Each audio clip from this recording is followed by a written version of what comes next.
We would fail inspection if we do not fix this stair head height issue, so I'm going to show you how we are going to fix it. And if you're new to this channel, my name's Josh. This channel is all about DIY to save a ton of money, so be sure to subscribe, ring that bell so you get a notification every time I release a new video, and hammer that like button for me. That's all I ask in return for making this video. So we got a lot to go over today, so let's get started. So here's the problem. If you remember when we were framing the floor for this house, we were figuring for the stairs to come down, hit into a landing, then from the landing we would come over here, then we would stop and then walk right under the floor joists for this basement.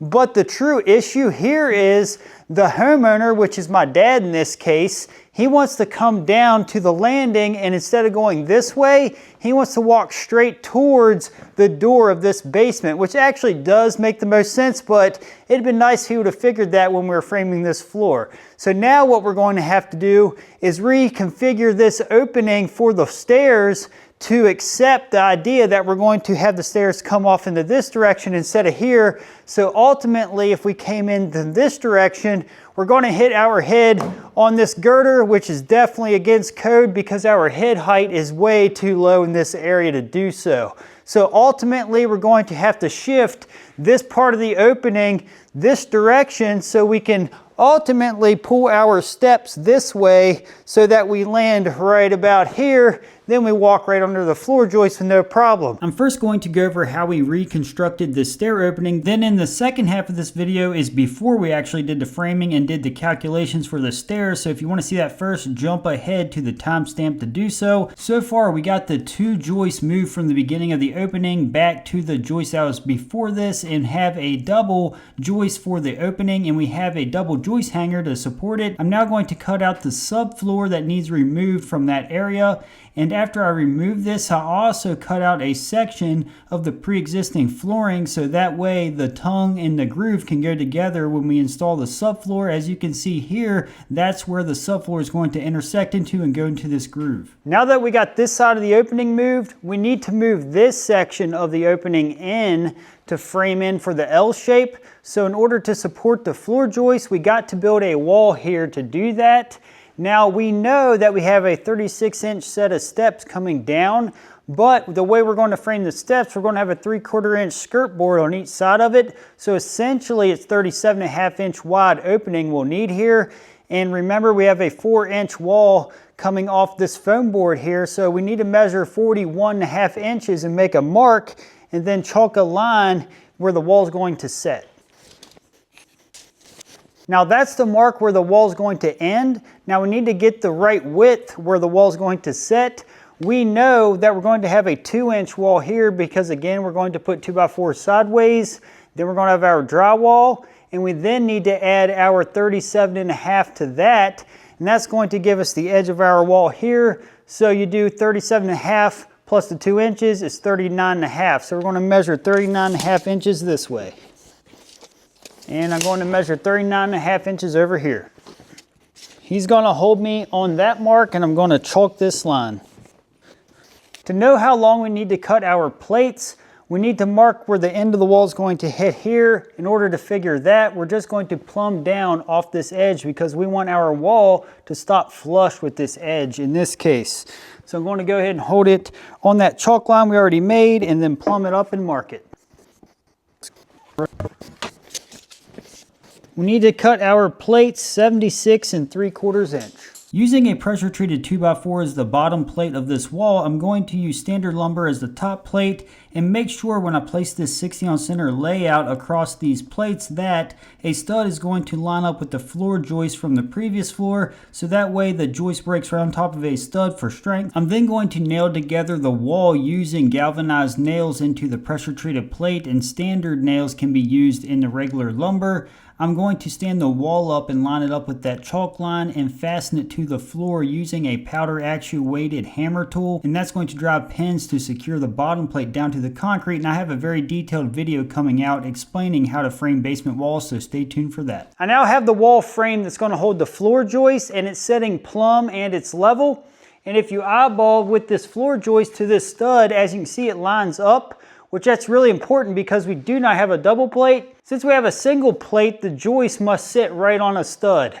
So I'm going to go ahead and cut a 2x10 that's going to act as a band board more or less on the outside of this wall, and then it's going to come over here. Then we'll cut the joists to fit in between the box. I know technically, because this is such a short span, I could have used something along the lines of a 2x8 for the floor joist, but I want to continue the same plane across the basement ceiling because we will be hanging drywall and finishing it. And after I placed the layout on the band board and on the beam, I placed the joist to line up the layout, then nailed it into place using framing nails on the band board and then toe nailed them into the header. Before we install subfloor to complete this floor above, we must install what are called joist hangers. And these are going to go right up around the joists. And the reason why I toe nail them on first is because we want them flush with the floor. And these are all not the same widths. They vary a 1/4 inch sometimes. So if you place these on first, these might be too high or low. So definitely toe nail them flush with the top of the floor first. So I'm going to use the approved nail for these hangers and nail these into place. If you've been following my channel for some time, you'll know that I use a metal strap nailer when I place on joist hangers typically, but because the metal strap nailer is pneumatic and not battery powered, it wasn't worth getting it out to install just a handful of hangers. I now need to install subfloor to finish up this floor. And we did take the plywood back so that we can slide the tongue into the groove part of the pre-existing floor. So that's going to increase its strength. And also you'll notice there are no joist hangers on this side, and that's because we are sitting on a wall and we do not need them there per code in my area. So just where they intersect into a beam or girder. And I'm going to use Advantech that's back there in the background. You can see, cut it down to this width, which is just a little under 80 inches, I believe. We got 79 5/8. So I'm just going to cut that down, then cut off that little corner to finish that up after it's installed so I can get an accurate cut. Before placing the subfloor on top of the joist, I'm going to place down what's called liquid nails subfloor deck. And this is going to be great to make sure you have a strong floor. And if you'd like to check out any of these products used in this video, check out the link description below. I've placed all the links there so you can pick them up for yourself. You do not want to be stingy when you're placing the glue down on top of the joist to install the subfloor, because that is what's going to help eliminate squeaks.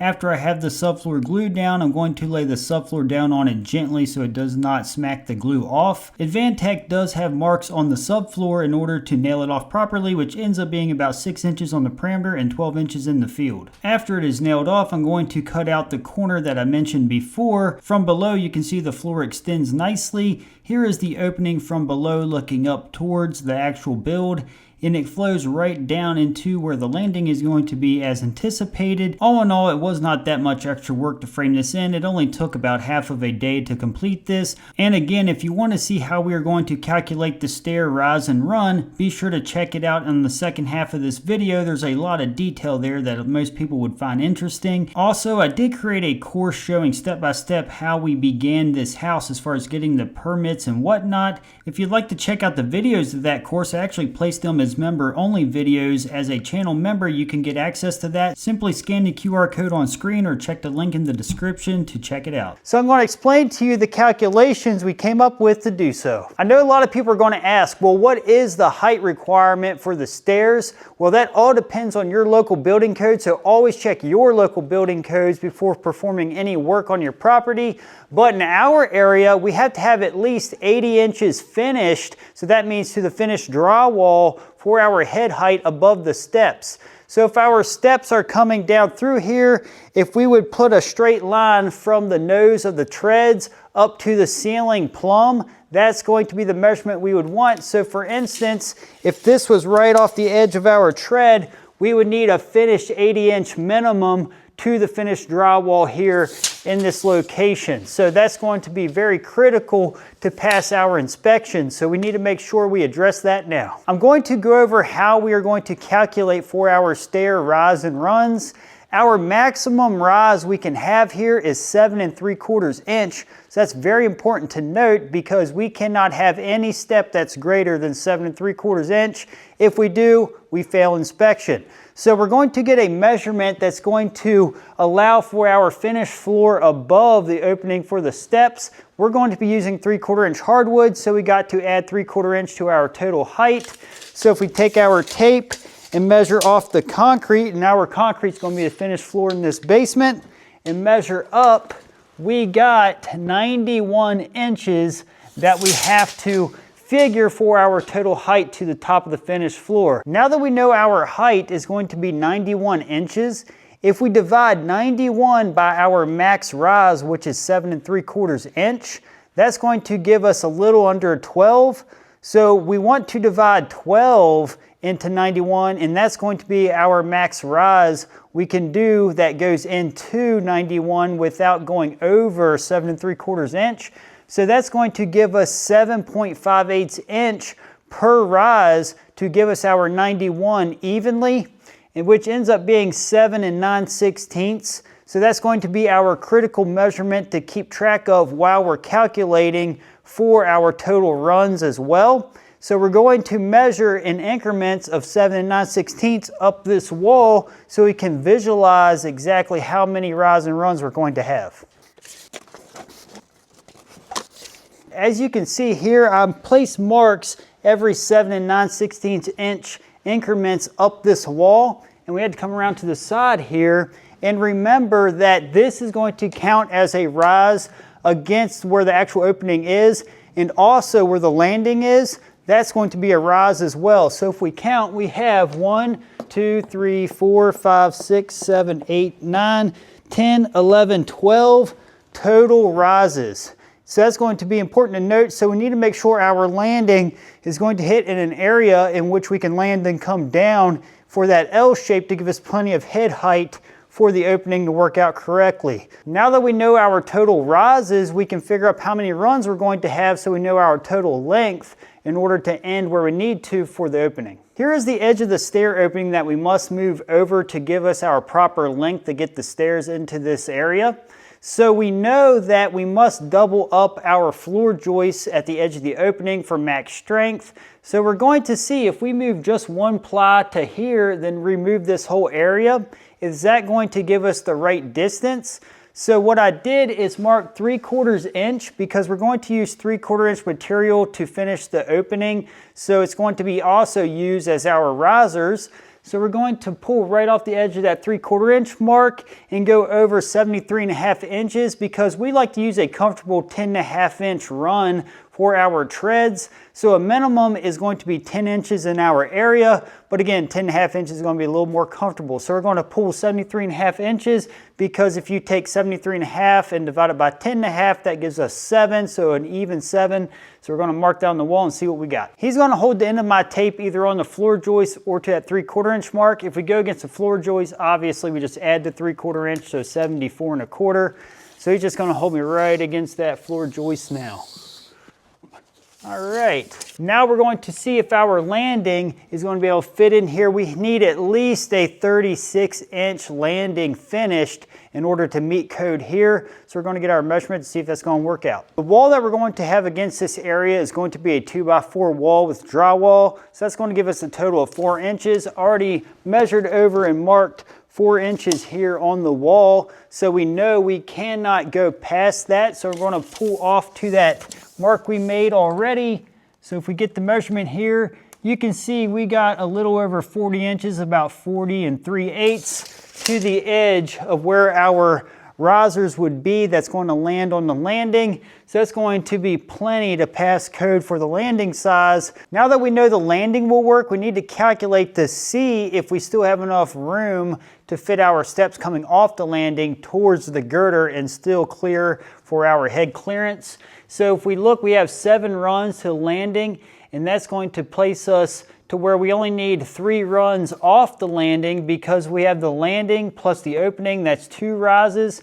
Then that leaves us with our total 12 rises. So we need to check to make sure if our 3 steps that come off the landing is going to be plenty for our head clearance. Because we already know it's going to be tight between the wall and the girder that we're trying to miss, we're going to have to go with the minimum amount of wall against this wall, which is going to be more or less 2x4s flat against the wall instead of setting like they typically would for a standard wall. So it's just going to be 1.5 inches because the 2x4 is flat with drywall, which is a 1/2 inch, which gives us 2 inches off this foam board to start with.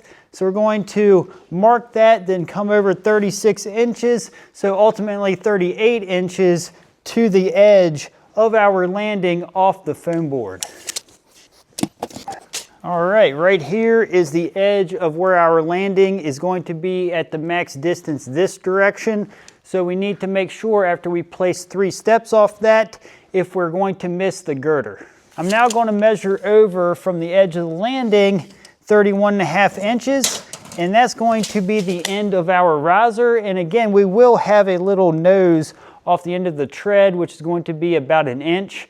So if we add another inch, it's going to be right here. So the edge of our steps is roughly going to be the edge of this seam tape. So we're going to see if that clears the header above. I'm going to get the measurement to that mark off this wall and then transfer it to the top to make sure we're going to miss the header. Looks like we got 13 inches. So that means once we step off the step, we'll be right here, which is obviously going to miss this header or girder, which is very important. So that's going to work out just fine. We now know what we need to do to address the distance this way for the opening. And then when it comes to this area coming over to extend the floor above to make this into an L shape, that's going to be straightforward. Obviously, we're going to go over to the landing's edge and then we're going to have to frame this in. As you can see, we now have a solid floor in the L shape that he desired for the stairs. And if you'd like to see a very detailed video of how we are going to build the staircase, check out this video. It'll help you out.